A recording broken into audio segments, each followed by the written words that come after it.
Deep Threat Sports Network fans, hey, welcome back. Tonight, it looks a little bit different. I have Garrett with me, and we are going to get things rolling on the Foul 'em Hard podcast.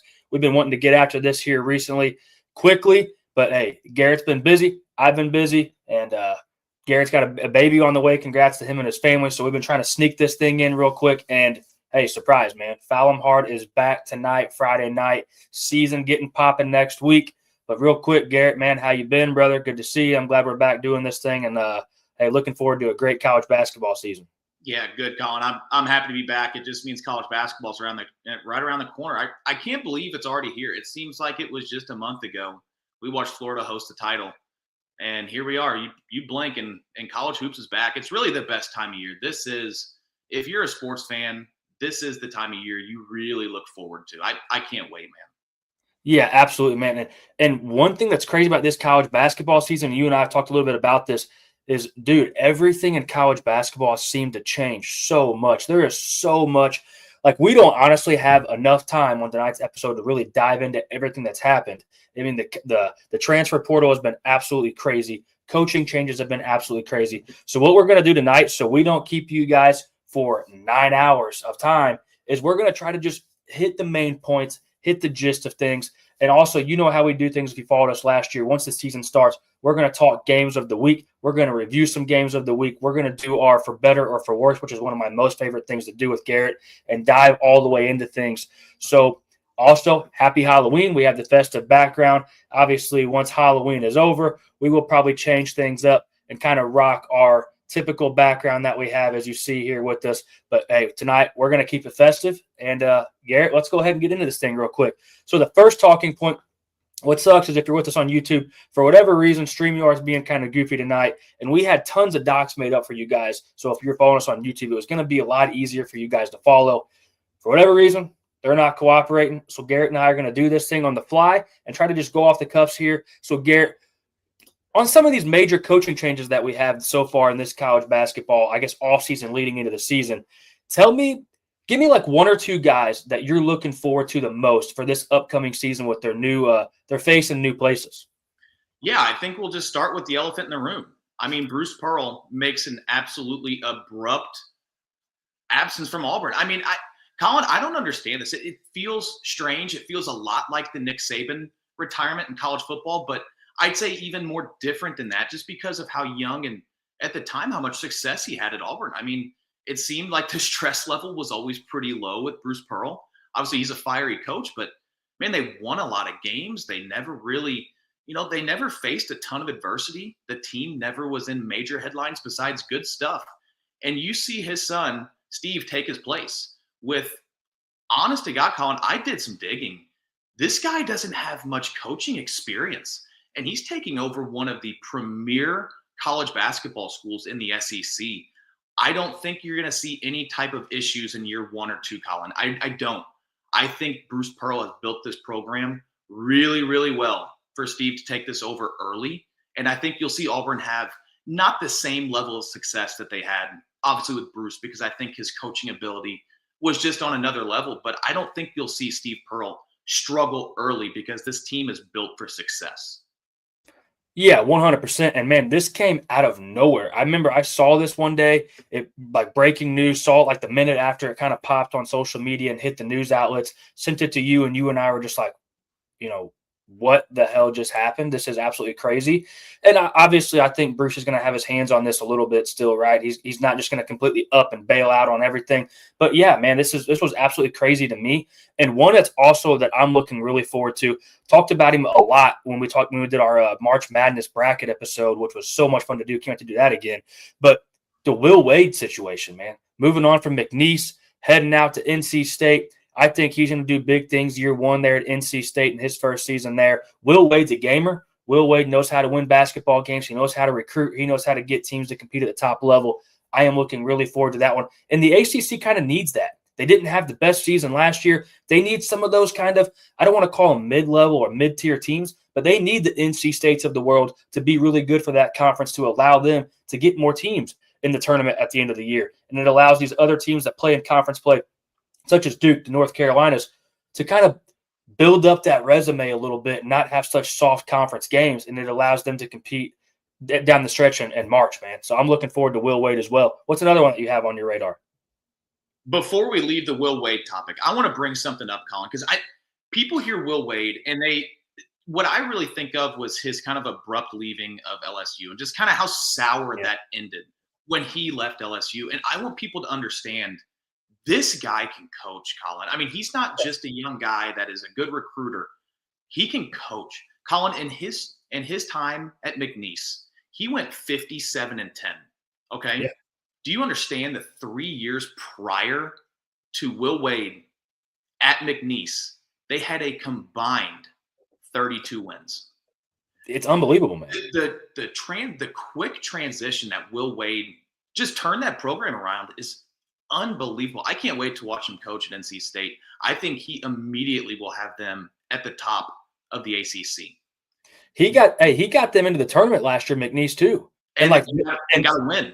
And got to win. And like they were not to be taken lightly by anybody. Like you're right, man. The X's and O's of Will Wade is fantastic, and I'm excited that he's there. Yeah. Another big one I'm going to talk about. It's not as big as obviously the two that we just discussed, but I think for the program, it's going to be a pretty monumental hire because they've seen a handful of years with some tough coaching. Is Sean Miller at Texas? Yep. Obviously, they have gone through a really tough stretch. After Chris Beard was fired from Texas, they had a tough stretch of basketball for a team that historically was always one of the best teams in the nation at producing guards. And they just had a really tough time the last couple of years and couldn't string together anything positive. I think Sean Miller, his ability to coach at Creighton was fantastic. I think as far as X's and O's is concerned, offensively, he's one of the best head coaches in all of college basketball. I don't think it's going to take too long for him to be able to turn this Texas team around. I really don't. No, I love that Sean Miller did it at Xavier. Looking forward to him being in there at Texas. And he's a fantastic coach too. He was going to be one that I was going to talk about. So since you kind of took him, I'm going to pivot a little bit and let me go the direction of, man, there's so many. I'm looking at it. I wish I could put this graphic on in front of our screen for everybody that's watching so they could see it as well. Let me try to think here. I kind of want to go the direction. Actually, I'm not going to go the direction of a new coach. I'm going to go the direction of Tony Bennett leaving Virginia and what that looks like without him moving forward at Virginia. Longtime coach there, had tons of success. And I'm really anxious to see. I'm drawing a blank on the guy that replaced him. It was who beat them when Virginia was a 1 seed and they were a 16 seed, and now he comes to coaches. I'm drawing a blank on his name right now, but looking forward to seeing what Virginia looks like without Tony Bennett. Also, Richard Pitino going into the Big East, going to coach against his dad. Hey, this is exciting stuff, right? I mean, leaves New Mexico, comes into Xavier, fills Sean Miller's role there, and looking forward to that. Anytime you get two Patinos in the Big East, man, that's going to be a throwdown, and you sprinkle in a little Dan Hurley already there at the Big East, and the Pitino blood with Hurley isn't great. So that is always going to be fireworks as well. Yeah, it's a roller coaster following these teams. It's such a roller coaster. I forgot Sean Miller was at Xavier, not Creighton. Obviously, a mishap on my end, but it's going to be just a wild. It's so many new faces across college basketball. It's going to be year after year, Colin. This is not just going to be a 1 year thing. The leash on these head coaches, you see it in college football right now. Big coaches getting fired left and right, and it's going to be the same way in college basketball. If you don't produce wins at a high level at these high universities, you have no flexibility. I mean, you have to produce wins. The leash is short, man. To your point, they're not going to mess around and waste time losing football or basketball games with these guys, man. That's just not going to happen. So, yeah, I'm looking really forward to this. So while we're kind of talking about change, but before we get into the transfers, let's talk a little bit about some team recruiting rankings that we have down here and get into that a little bit. So I'm just going to read the top 10 recruiting rankings from 10 to 1, and then you can kind of pick a team that you want to talk about here, and we'll dive into it a little bit. So at number 10, we have Alabama. They bring in 4 4-stars this season. Number 9, we have Kansas. They bring in 1 5-star, 2 4-stars, and they have the most electric 5-star in the country maybe coming in this season. I'll let you probably talk about him. I know you want to get to him for sure. At number 8, we have Tennessee with 1 5-star, 2 4-stars. Kentucky at number 7, 2 5-stars, 1 4-star. SMU getting up here and getting their name in the mix with bringing in 4 4-stars to the program. Number 5, we have UNC with 1 5-star, 2 4-stars. The top 4 rounding it out, we have Arkansas with 2 and 2, Houston with 3 5-stars, no 4-stars, Arizona with 3 5-stars and a 4-star, and Duke, of course, getting in here at the 1 spot with 3 5-stars and 2 4-stars.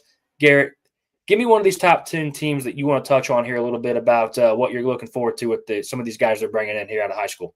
Yeah, I want to go to Duke, but I'm going to avoid Duke for just a minute because I'm sure we'll talk about Duke later in this show.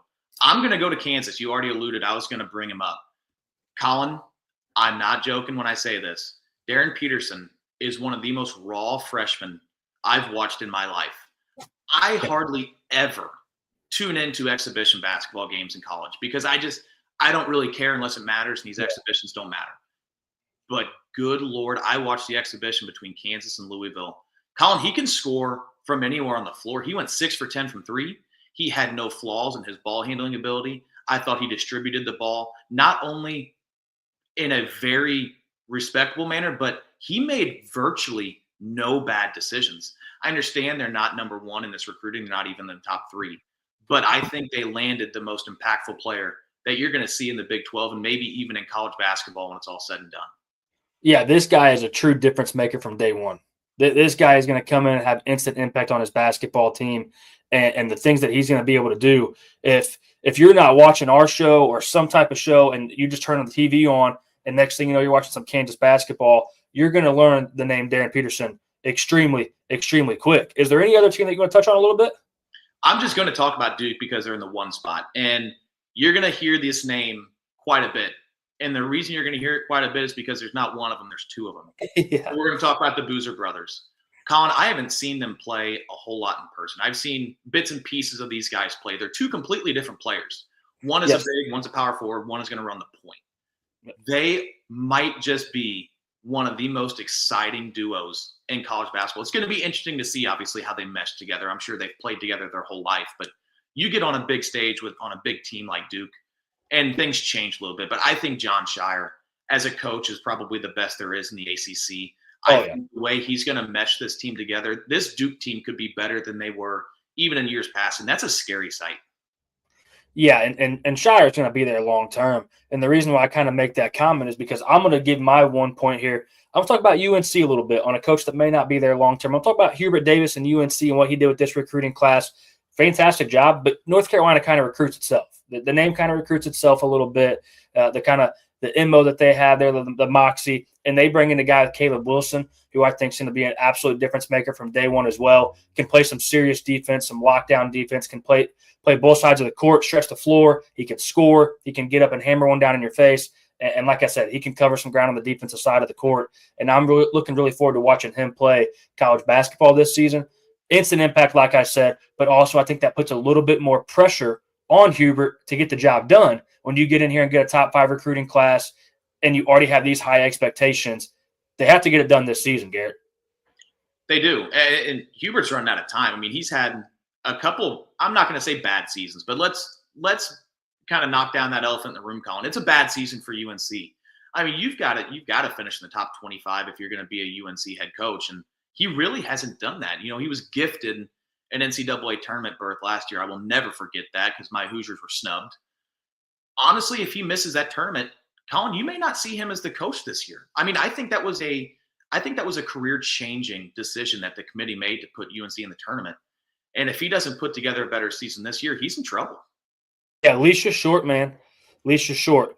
Is there anybody else that you wanted to talk about on these recruiting rankings before we get into some transfer portal conversation? No, and I'll tell you why, Colin. These recruiting rankings are great. They're awesome. I love them. But I'm going to give you my 2 cents on these recruiting rankings. I have seen Indiana, as everybody knows, I'm an Indiana Hoosier fan, land some of the biggest 5-star recruits in the country year after year after year. Christian Lander, Romeo Langford, Mackenzie Mbako. They never pan out. Most people don't even know those names, Garrett, because of it. And believe me, they were all 5 stars. They were all in the top 10 of their class.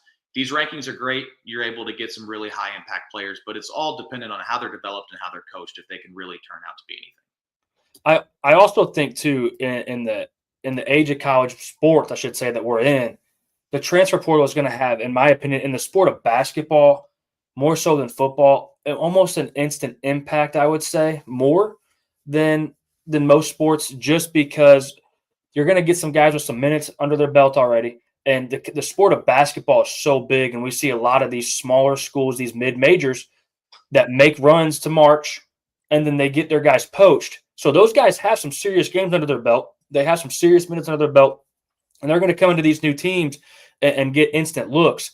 And so I don't do we want to go the route of the top 10 team transfers, or you just want to hit on some transfer players in general and just kind of be limited to the top 10 and just have a general conversation? I think we just have the general conversation. I think there's plenty of names we can touch on to get rid of that. But I want to say one more thing about the transfer portal before we get into this, Colin.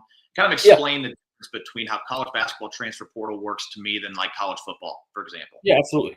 And I'm going to use a Hoosier, for example, that most people probably don't know the name to, but it's a moot point. Malik Reneau is a transfer out of Indiana. He commits to Miami. Okay. The big difference between, in my opinion, basketball transfers and college football transfers. The system you're learning in college basketball, unless it's a drastic change, unless you're going from the pack line defense to just, a more traditional man-to-man, or I should say vice versa, man-to-man to a pack line. There's not a huge learning curve. You're not learning an offensive playbook. You're not learning sets and formations. You're running a handful of sets a game, and typically your defense is either going to be some sort of zone to some sort of man. There's not a lot of learning that needs to be done. So as soon as you step on campus on your new university, you're ready to go. Yes. Yeah, I couldn't agree more, man. It's not that the sport of basketball is like not hard, if that makes sense. It's just you kind of have it or you don't, man. And at some point in your career, you've probably played all these sets. You've probably played all these defensive setups.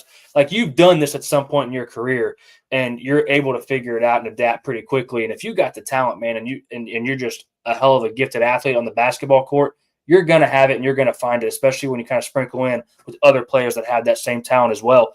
But Garrett, I'm going to let you go first on this because we could literally spend the next 45 minutes talking about just top transfer players. And I don't know what direction I want to go. So I want to see what you want to do first. Put a little pressure on you and not myself here. That's fine. And, Colin, it's just crazy. We did this college fantasy draft, about a week ago, and I texted you a handful of times. It's like, I didn't even know he was on this team. I mean, there's so many transfers in this sport. It's unbelievable. Biggest one I'm going to talk about, biggest one that stands out to me, and we did touch on this guy a little bit last year. It's Gillespie making the move from Maryland to Tennessee. Yes. The reason I think this is probably the most high-impact transfer in the country, Rick Barnes is a wizard when it comes to point guards, Colin. Obviously, Zakai Ziegler was everything you want in a guard. He protects the ball. He's tenacious on defense. But the one thing that always seemed to hold Ziegler up was his shooting. He was very inconsistent shooting the basketball. Not only did Rick Barnes replace Ziegler with a point guard who is efficient, Colin, I think Gillespie might be better than Ziegler was. I don't think defensively he will be. But I don't really care about defense when you have a point guard that can run a team like Gillespie is going to for Tennessee. I think it's the highest impact recruit across the board, just based on the player he's replacing and the value that I think he's going to bring to Tennessee. Look what he did in Maryland, man.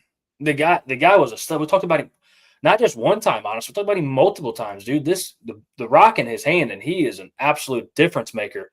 One I want to talk about too. Talked about him a lot last year at Memphis as PJ Haggerty getting over to Kansas State.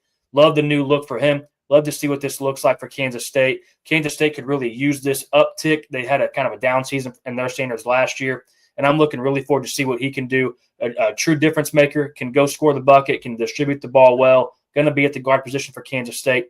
And that name right there makes me believe that you may find out later when we do a little bit of a Big 12 preview and some of our picks that they may be a little bit of a sleeper pick for me in Kansas State because of a guy like PJ Haggerty coming in and making a difference with that program, man. I'm excited for PJ Haggerty. Give me another one. Let's roll through a couple of these kind of quick just so we can get to some more guys here. Let's go. I'm going to go with Boogie Flan making the move from Arkansas to Florida. I think Boogie Flan last year was one of the most raw, talented athletes in college basketball. He just never really got the leash off. I don't think Cal really ever took the leash off of Boogie Flan. I feel like he was always restricted a little bit in the way he was playing. Obviously, he dealt with an injury. But I think Boogie Flan by himself could honestly, Colin, take Florida back to a national championship. This Florida team didn't obviously gain a whole lot besides Boogie in the offseason, but they don't need it. This team's going to be just as good as they were, especially with a point guard like Boogie. I also don't feel like they lost too much. I mean, and so I think the addition for him is huge, man. I'm a huge Boogie fan guy. If you didn't go that direction, I was going to. Didn't do what he wanted to do last year on his team at Arkansas, and you're right. But this is a good look for him.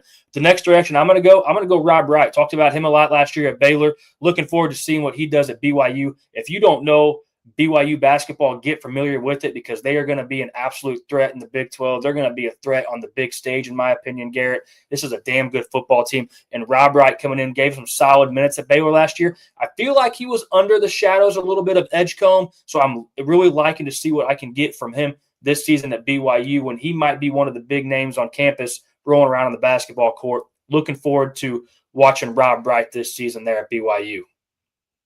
Yeah, I'm going to go with another guy. I'm going to do one more. I'm going to go with I'm going to go with Tucker DeVries. Obviously, his dad is now the coach in Indiana, but Tucker DeVries is a name you're going to get familiar with in the Big Ten. This dude can score at all levels. I think defensively he's a little slow, but you're going to see one of the most gifted scorers in the Big Ten in Tucker DeVries at Indiana with a team with a lot of turnaround, Colin. 0 players on their team from last year. That to me is crazy. But yes, it's going to run around him. He's going to be one of the main guys rolling there. I don't know what direction to go here, Garrett. Honestly, I don't think I'm really going to just give one. I'm not even going to give details on Indy. I'm just going to name a couple big name guys so people that are following us right here know that these guys have relocated. You got Yaxel Lindenborg rolling in from UAB to Michigan. That's one that you got to get familiar with too because Michigan's going to have a new look this year, and I'm looking forward to that. Donovan Dent, a guy that you and I touched on last year at New Mexico going into March that a lot of people weren't talking about, and we said get to know this guy. Dent rolls into UCLA. Love that. Darian Williams from Texas Tech, NC State rolling in there with Will Wade. That's huge. That's an underrated move that people need to know about as well. Jaden Quaintance kind of rolls in from Arizona State, rolls into Kentucky. Going to be a little banged up at the beginning of the season, I think. Had an injury last year. Big time player, big forward there. Looking forward to that as well. And we got Ian Jackson from UNC to St. John's. We have, well, you said Jacoby Gillespie. Silas Demery, man. This is huge. Georgia to UConn. He's going to Dan Hurley. Look for him to do some serious things with playing that combo position a little bit. He might actually bring the ball up the court for UConn from what I'm reading. That's big time for UConn. They needed that guy. They needed a guy like that can go get a bucket and bring the ball up the court as well. Bryce Hopkins. I don't know why I didn't talk about him yet. Bryce Hopkins is one of my favorite players in college basketball. Talked about that last year.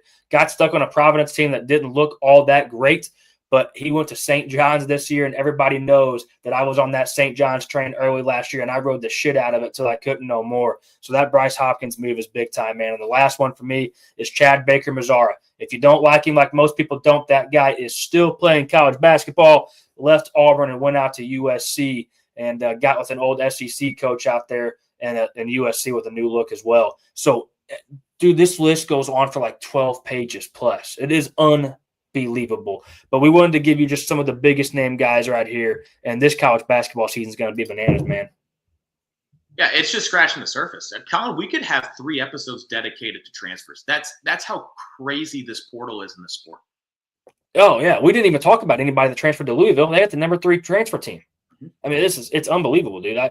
That to me is tons of fun. And honestly, as the season kind of goes on and we talk about some of these games, we will obviously let you guys know, hey, you didn't see PJ Haggerty on this team last year because he transferred in from said team, you know. So we will definitely cover that ground as well. With all that being said, let's get into one of the most fun things that we do and what the people want to hear the most. And let's dive right into our picks in these conferences.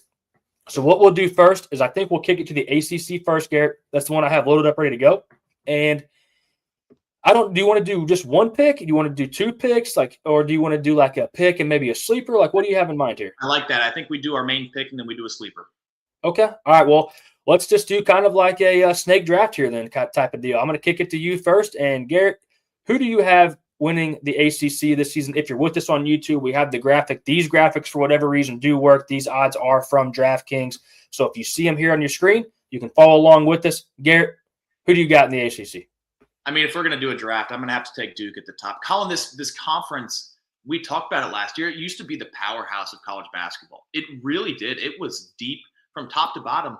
Now, I mean, I even look at these odds, Colin, and I really think it's really a one-horse race. I think Duke runs away with this conference. I think coaching-wise, behind Jon Scheyer, I think the closest head coach to him in this conference is probably Will Wade. I mean, I don't think there's a lot of threat in this conference besides Duke. I think they have a fantastic duo with these Boozer brothers, and do not sleep on some of the veterans that are returning for this Duke team. they will mean more to this Duke team than you will believe, having a little bit of veteranship show back up this year. Yeah, I totally agree with you. And just to be a little bit different, I was actually even going to go the direction of Louisville. I think they got a good 5, man. I think Louisville is going to turn the page, and you saw them kind of take a tick up last year. I think you're going to see them take a big step this year. Well coached, tons of talent. McNeely, Brown, Conwell in there on this basketball team. I think they're going to be able to score the basketball. I think they're going to be able to play some good defense. I think they're going to have those grind them out basketball games where they kind of wear on you and they kind of suffocate you a little bit. So I'm looking forward to watching Louisville, and I'm a little bit different, Garrett. I really do think that Louisville can win this conference, and I'm not just saying that because you have Duke. I mean, if I could get Louisville at plus 200, I'm not too scared of that. Do I think Duke's going to be the odds-on betting favorite throughout the whole entire season? Obviously, we don't have much offseason left, but leading into it, for sure. And they have probably the better roster on paper. It's just one of those deals with me at Duke. They are relying on a ton of young talent.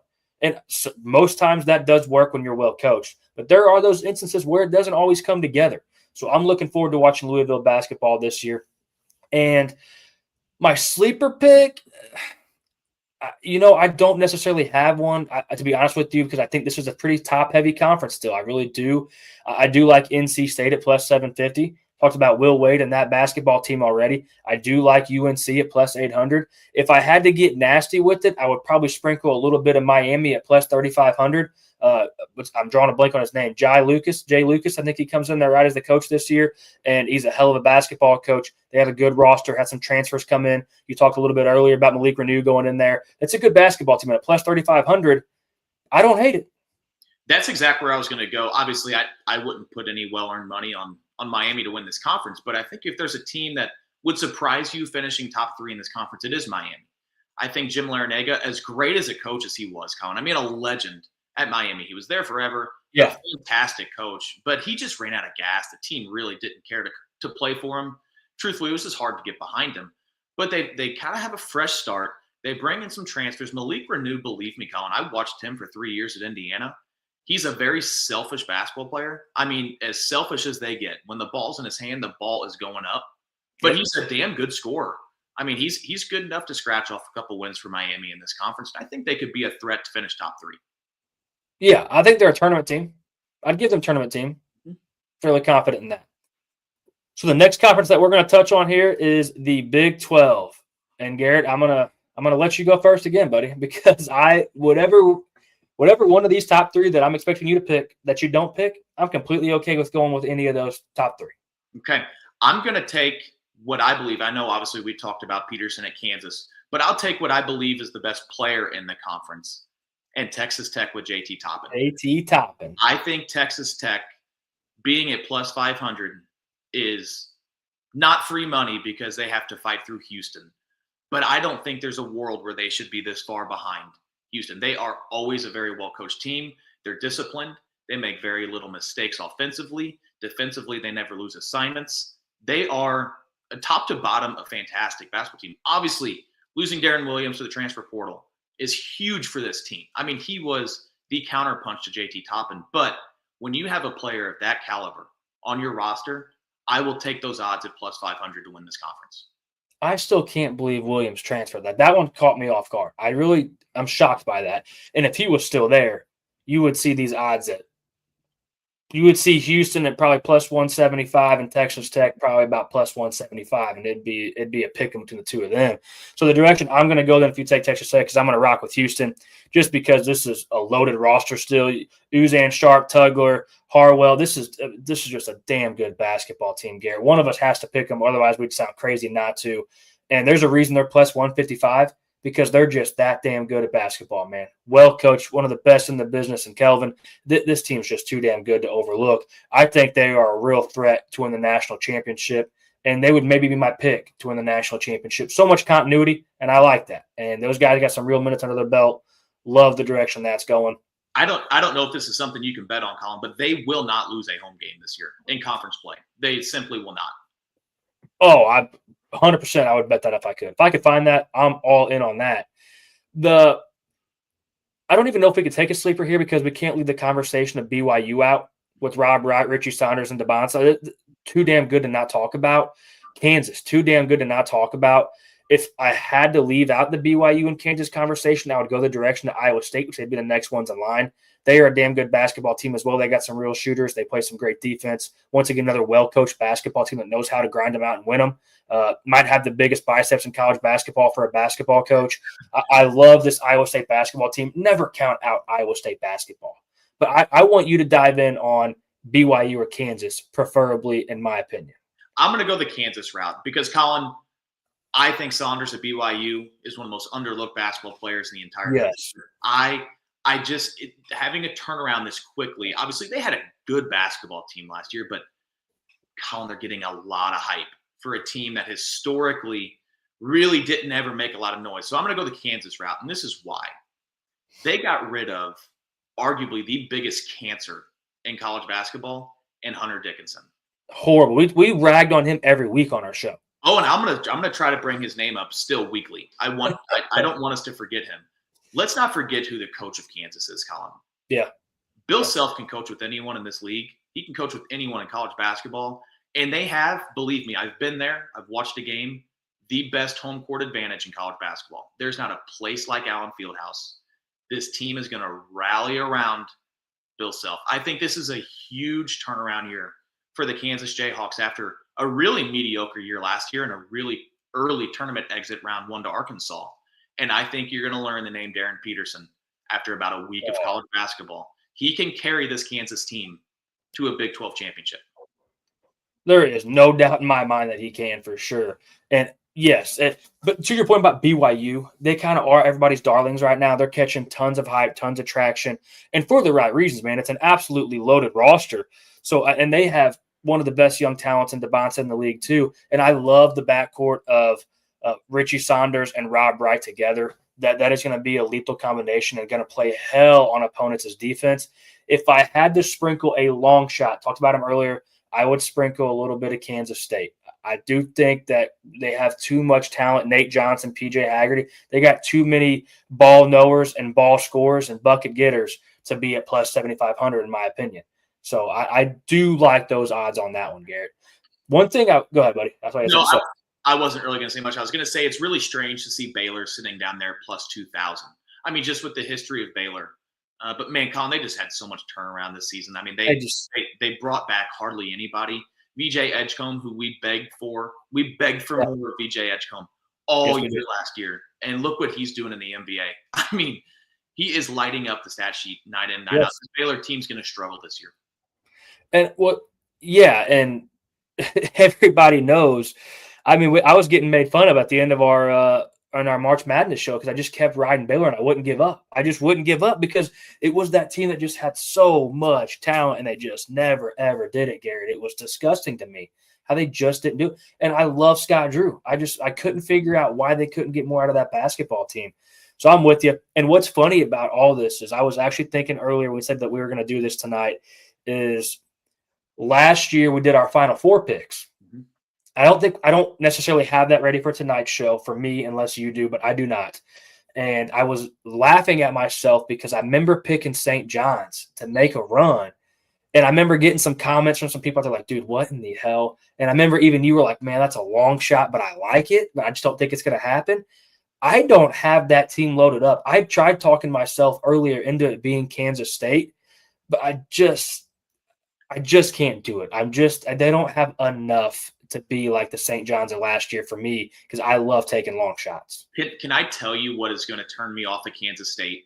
It's a game I will never forget. The only thing I don't remember, if it was in the NCAA tournament or if it was in the Big 12 tournament, where PJ Haggerty single-handedly lost Memphis a basketball game, missing 16 shots in a row. And that's the only thing I can remember with PJ Haggerty. So I see him as a name now on Kansas State. It's like, yeah, it's a good get, but I mean, the guy has no common sense of when it's just not his night. And I think he will lose Kansas State a minimum of 2 games on his own.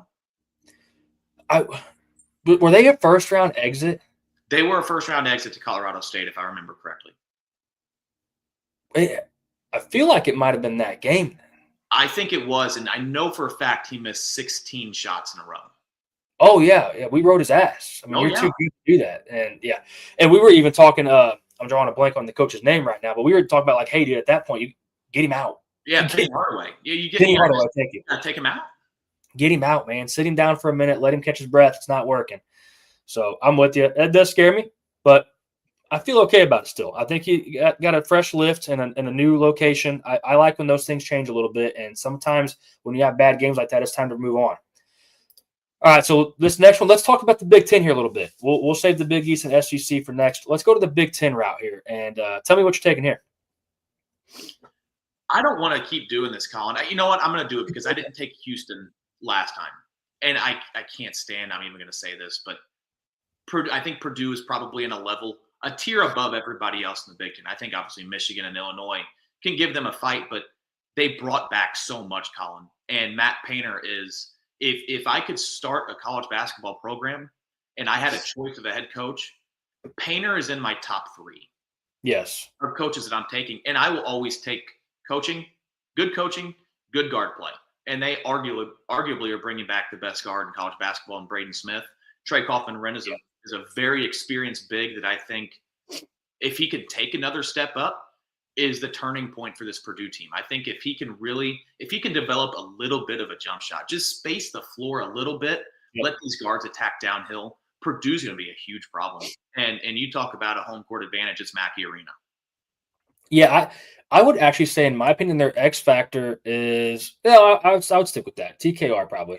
But they got to have some other guys that make some big time shots other than Braden Smith, because he's the bucket getter for them, which rightfully so. He does a very damn good job at it. But they're going to need to turn some other directions as well when the going gets a little bit tough there and not be so one-dimensional on the perimeter with him, in my opinion. Yep. I'm going to take 2 teams right here, and because one, I don't feel like it's a deep sleeper either. But I'm going to go Michigan and UCLA here. I love UCLA's basketball team this year. I love to get a Donovan Dent coming in there, running the point, making big-time shots, played some big-time basketball games last year. I love what UCLA can do this year. And my pick to honestly win the Big Ten over Purdue is Michigan. Look at the big 3 they bring in, and Elliot Cadeau, Lindenborg, Morez Johnson. This is a really good top 3 guys, dude. Like, Elliot Cadeau had a leash on him last year at UNC. I'm excited to see what he goes in and does this year at Michigan. And I think he is way more talented than what we saw last year, man. I love what this Michigan program has put together, and I think they are a team that matches up very well with Purdue. Not only do they match up well against Purdue, size-wise, they have a huge advantage. Obviously, Trey Kaufman-Renn at the 5 in college basketball is pretty small. I think he's probably – on a program, they probably have him at 6'10", maybe 6'7", and he's not that, Colin. He's probably 6'9". Michigan's a threat. I'm a Big Ten basketball nut, obviously, because my Hoosiers are in there. And Michigan will lose 3 or 4 games in the season that you look at that loss and you say, where did that come from? And what were they doing? And you can't afford you can't afford losses like that if you're chasing a team like Purdue, in my opinion. Yeah, no, and that's very fair, because Purdue's not going to have those games. Not to kind of shit on Purdue here, but Purdue doesn't have those games until the tournament. Right. They don't really do that until it actually truly, truly does matter. But getting to that point, they're the best in the business. There's a reason they're the betting favorite again to win the Natty at 950 right now, I believe. Yeah, pulled it back up, tied with Houston at 950. There's a reason for that. So I totally agree with you. Purdue obviously is going to be the odds-on most of the season. Let's go the direction of the Big East, because I feel like the Big East is pretty top-heavy this go-around. And this Big East odds are actually through ESPN Bet. And you see 2 teams in a large gap. And I feel like there is a damn good reason for that, Garrett. I think, Colin, I'll give you first pick. You choose one of those teams, and I'll choose the other, because it's nobody else in this conference. Is this really a pick for me?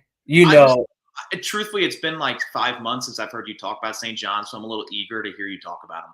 Let's do it again, man. St. John's for me. Anybody that watches our show here, Foul 'em Hard, you guys know I'm riding with St. John's, man.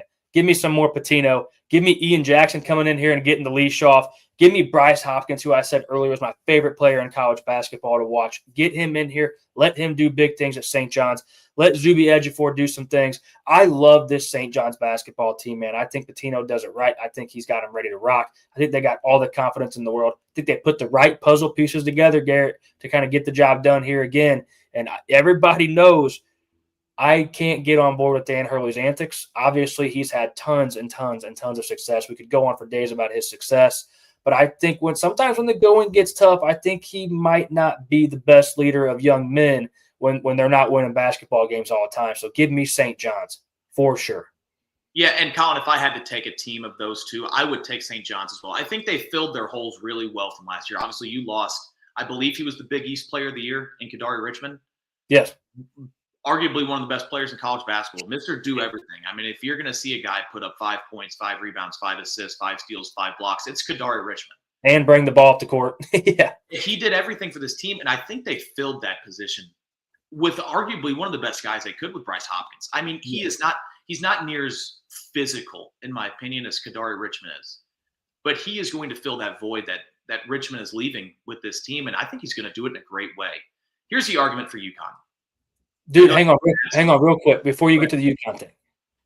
St. John's was one of the better basketball teams in the country last year and was one of the worst three-point shooting teams in the country last year too. If they could just take a tick up at shooting the three-point ball, the sky is the limit for them.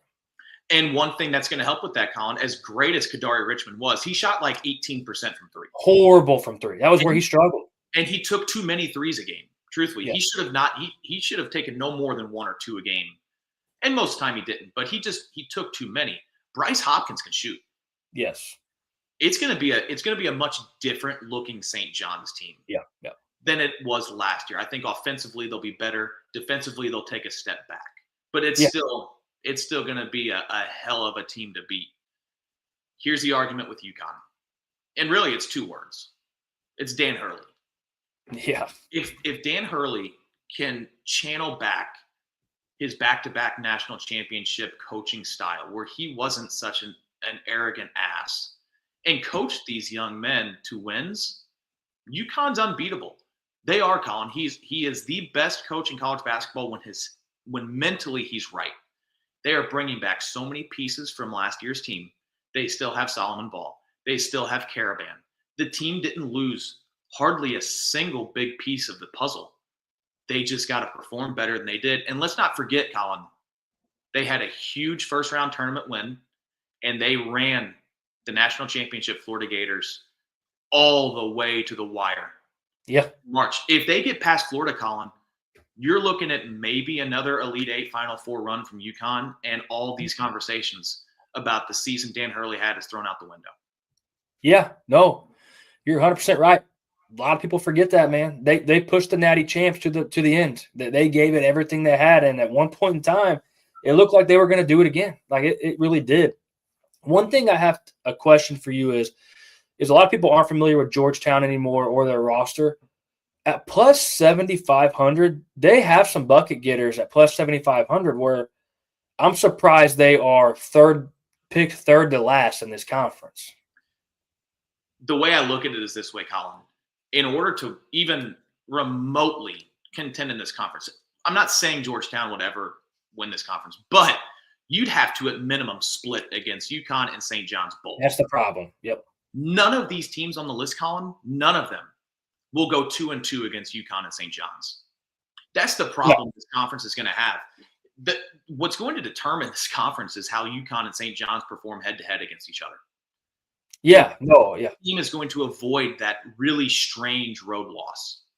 Yep. That's the best way you could put it, too, because that is why all these teams, the next best team in third is at plus 800, and that's Creighton. And usually when you think Big East, you think of the Villanovas, the Xaviers, Marquette, Creighton. You think all those teams you don't really think of DePaul and Seton Hall anymore, and Butler. Those have kind of lost their luster. But, like, you think of those other teams. You think of Shaka Smart and Marquette. And you're like, oh, okay, maybe they can do it. They can't. they can't. If I had to take a team of those to make any run, it's going to be Villanova because they got rid of Kyle Neptune. Kyle Neptune was one of the worst coaches in college basketball, and Villanova is a university with pride. They bring in Kevin Willard from Maryland. from Maryland, and he can coach, in my opinion. He's a Yeah. decent basketball coach. I hated the way he kind of stuck his thumb up Maryland last year, announcing his coaching change right in the middle of their March Madness run.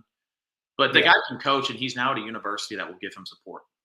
Yeah, yeah, and it's the Big East, dude. Fun things happen in the Big East. The last one that we have here for you is the SEC conference, and this team, damn near the whole entire conference last year, made the tournament. I think what they have all but four. I want to say it was all but four.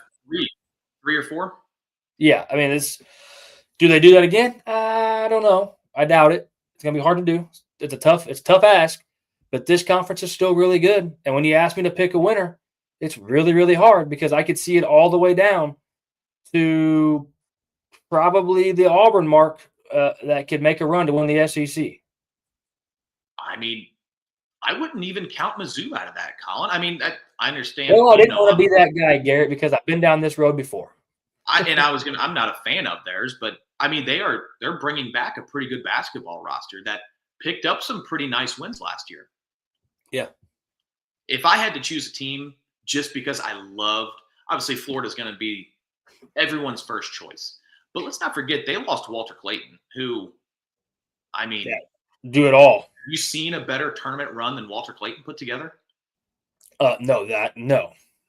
I sure haven't. From my memory, I can't remember it. They lose Walter Clayton, which is a huge loss. Obviously, bring in Boogie Flane, which is a great get for this team, but they're not going to be my pick. The team that I loved how they finished and how they rallied around their coach, who started the season so poor and put together such a great finish. And I can't wait to see how he kind of builds off that momentum, is the Arkansas Razorbacks with John Calipari. Come on with it. We dog on old Cal. We dogged on Cal last year, Colin, and rightfully so. He was a horrific coach in the most important moments of basketball games. He couldn't draw up a play. It looked like he had never coached a game. And then it clicked. He got his roster back. His team got healthy. And at the right time and the right moments, he looked like the old Cal. Obviously, they lose a lot of big pieces off of this team. But I will ride with Calipari at plus 600 odds. And they bring in a stud freshman, and Darius Acuff. I think it's how you say his last name. DJ Wack. This team is good, man. The team is very good. I had them down actually for me at number 2. And I didn't have Florida either. I think with the Walter Clayton loss and Aberdeen transfers out, he was going to take on some big-time minutes without Walter Clayton. I think he moves on. Florida has some really good bigs. They have some really good players. Don't get it wrong. Thomas Hogg is incredible.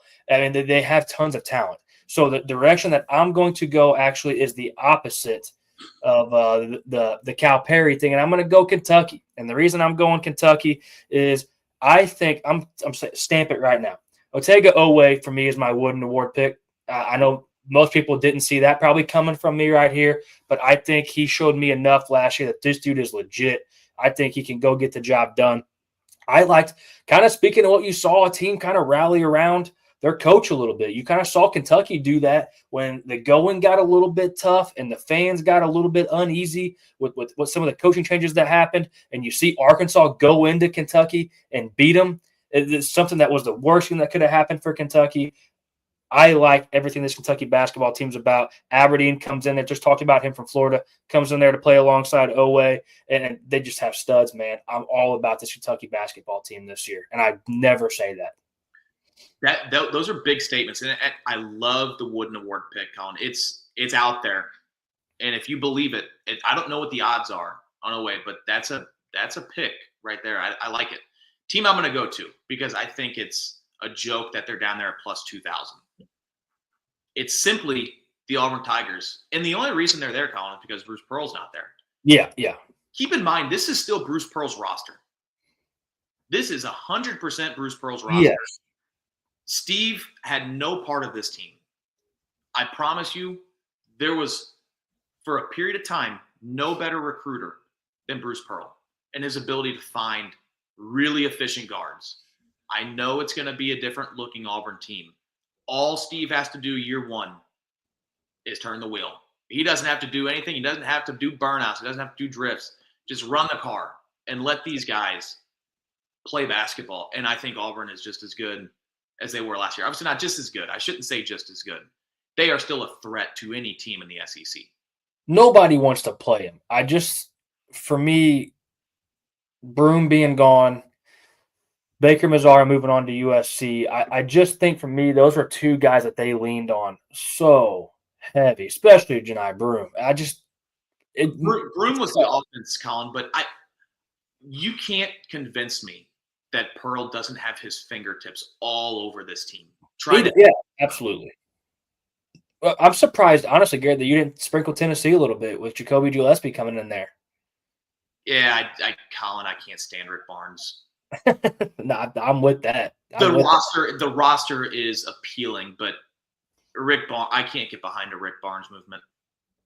I'm with that 100%. But dude, I could seriously make a case right now for Mississippi State. I can make a case again for Alabama. I can make a case for Texas A&M.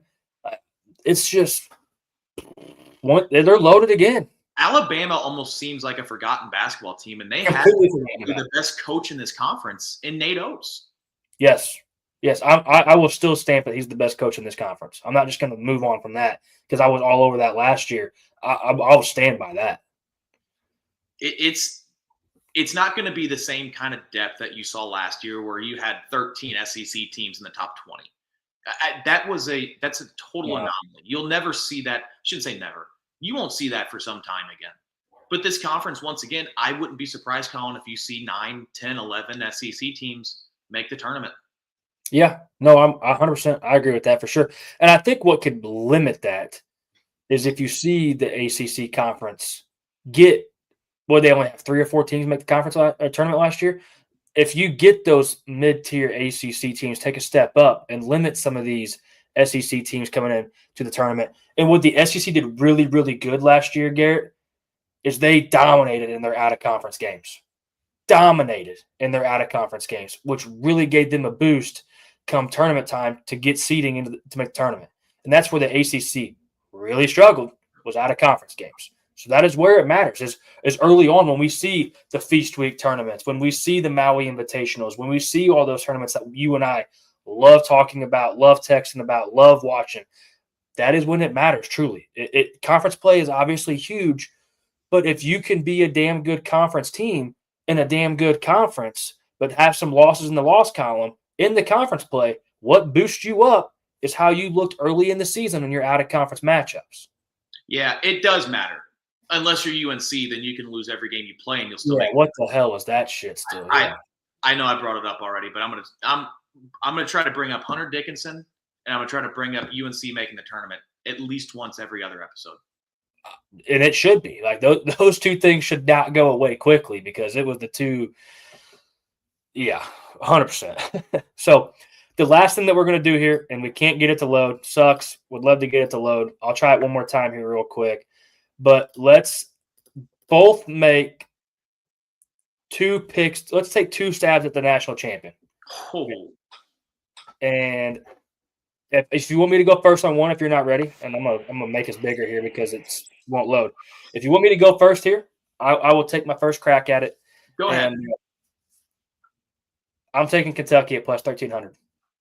If I'm believing that Oweh can go win the Wooden Award, and I think they got a good roster around him, there ain't no reason in the world I'm not taking Kentucky at plus 1,300. I think with my first team, I know they're the betting favorites. You know what? I don't want to take the betting favorite. Yeah, let's. That's kind of what I was thinking. Let's put a rule on this. No Purdue, no Houston. No Purdue, no Houston. Okay, yeah. Then I'm gonna go coaching and guard play. Let's go UConn. I think you're going to see a much better and a much improved UConn basketball team this year. It's going to make a lot of people angry because Dan Hurley may still have all of his antics on the court, in the interview room, but I think this team is going to rally around him, Colin. They're bringing back so many guys from last year's team that have something to prove. I think it's going to be another great UConn season. I really do. Yeah. Nobody's ever crazy for betting on Dan Hurley and UConn. My second one here is I want to kick my own ass for what I'm about to do. Bryant, who does the Deep Threat Sports college football podcast with me, is going to want to kick my ass for this one. I'm going Kansas at plus 2,200, man. Darren Peterson is that good. It's Bill Self. Part of me thinks Bill Self wins this one and rides off into the sunset. I think that is very on the table for him. Obviously, had some health concerns with Bill Self here recently. You talked about it, man. Allen Fieldhouse is one of the toughest places to win a college basketball game. They're just really damn good again. And I hate to say it, they're due to make a deep run. Give me Kansas at plus 2,200, man. Kansas and Kentucky. If I would have came in here and thought I was really going to take Kansas and Kentucky, I might have canceled the show tonight, Garrett. It's funny how college basketball changed. We're trying to stay away from the heavy favorites when we're taking Kansas and Kentucky. Yeah. Different world we're living in. I'm gonna take this team. I don't know where they fall, Colin, on the list. I wouldn't expect them to be much lower than 3 or 4. But I don't want to overlook. We didn't talk about this team a whole lot. I touched on them just a little bit. But you are about to watch a really exciting Duke basketball team this year. Jon Scheyer is in year 2 or 3 as a head coach. For some reason, I'm drawing a blank on that. That's 3. In his short time as a head coach at Duke, and let's not forget the shoes he had to fill. I mean, he is stepping in for arguably the greatest college basketball coach to ever grace this game, and took this Duke team with his own style, his own swag. These kids love him. He's a hell of a recruiter. He's able to keep guys a little bit longer than a year in most cases. Obviously, there's no Cooper Flag on this team, but he's able to hold on to a Tyrese Proctor. He's able to hold on to these guys that mean something to this team. And he's bringing in twins, Colin, that are going to take this sport by storm. I know we've talked about Peterson on Kansas a lot. These Boozer twins are going to shock people with how good they are. Yeah, 100%. And they're actually surprisingly, Garrett, they're number 5 on the list. Okay. At plus 1,400. So good odds there. And don't hate the 1,400 juice on them. That's a good bet. I will say this, though, Colin. I don't like taking teams that are led by freshmen to win this tournament. They don't win often. They don't. You think back to some of these great Kentucky teams and even some of these great Duke teams led by, freshmen. I think of the Cam Reddish, RJ Barrett, Zion year. They got beat by a team not near as good as them, but loaded with veterans. You know what my hiccup is with Duke and why I went the Louisville route earlier for the ACC was it was expected for them to win it last year. Like it wasn't a hope. It was like truly an expectation with Cooper Flag and Proctor, and they came up just short. And Con Kneppel, we're forgetting about him. Like they came up just short with a loaded roster. And I think Scheyer is the guy. I said that earlier. He's the coach long term. I want to say, Gary, I think this is year 4. Is it not year 4? Because I'm trying to think. Him and Hubert Davis came in. Was it the same year? Man, it doesn't feel like it's been that long. It might be, though. Time flies. It could be. It very well could be. Maybe it's 3. It might be 3. But regardless, he is the guy. He's a great coach. But I just have that thought in my mind where, if not last year, why do I think this year? Because, and don't get me wrong, the Boozer twins are incredible. But they're no Cooper Flag. Do what? They're no Cooper Flag. No, I want to make that that's my point. And I don't know if they have a guy that can make shots like Con Kneppel did. Like that's what I'm kind of getting at here. And I think the ACC is better this year for sure than they were last year. So I think, and then maybe that's what does help them in March, is they're going to be a little more battle tested at that point for those harder matchups. So maybe it does help them. But I take a step back on them just because of that. But I do still think that they're the best team on paper in the ACC, which does help get to this feat that they're trying to get to. Yeah, and obviously we made the rule no Purdue, no Houston, but yeah, it wouldn't surprise. I really think Houston is leaps and bounds better than almost any other team in the nation. Yep, they should be the odds-on betting favorite to win this tournament because I think they're that much better. They're experienced. They're headed by a coach who I cannot stand, but he's a hell of a coach, Kelvin Sampson. Can coach with anybody in the country. And then Purdue, on the other hand, they're led by the best guard in the country. Would not surprise me if they're there. They have a great head coach, and they're balanced. Those two teams should be at the top of anybody's list, as they are on betting sites. Yep, rightfully so. 100%. Is there anything else you wanted to get to tonight, Gary? Colin, I think we touched it. I think we did. I think we got everything we could for night 1. Absolutely, brother. So season gets going next week. tune in. Obviously, we wanted to get to some big-time matchups for opening week. This episode would just go on for 2.5 hours. So we're not going to be able to do that. Garrett and I talked. We're going to try to get to you guys and do some midday Monday episodes, or we're going to stick with this late night Friday night thing. That gets us a preview for the Saturday games. And there's always big-time matchups on the Saturday games. So we're going to kind of talk that through, see what we want to do. Maybe we'll bounce back and forth. Maybe we do both some weeks. Hell, who knows? But like we always say, make sure you're liking, subscribing, hitting the alert button on YouTube, because just like tonight, man, nobody saw Foul 'em Hard coming. We popped right in here in your inbox, and if you got the alerts, we saw you rocking with us tonight. So make sure that you're liking, subscribing, alerting, because you just don't know when we're going to go. We're going to catch you by surprise, and we're going to get after it. But, hey, you can follow us on Apple, YouTube, Spotify at Deep Threat Sports, Facebook, Deep Threat Sports Network, X at DT_sports_. Make sure you're getting in here. If you follow our Deep Threat Sports Network football show, the same rules apply here. Get on this Foul 'em Hard episode. Leave us some good comments. We'll put your name in a hat as well for some of our apparel. You can find the link for our merch website and all of our episodes, all of our homepages. You can rock with us on the merch site, man. Get some of that good stuff out there. We got tons of good-looking outfits out there for you. We got stuff for women, stuff for men. Make sure you're getting after it. Hey, that's Garrett. I'm Colin. Glad we're back. College basketball season is here. Till next time, buddy. Peace. See you, Colin.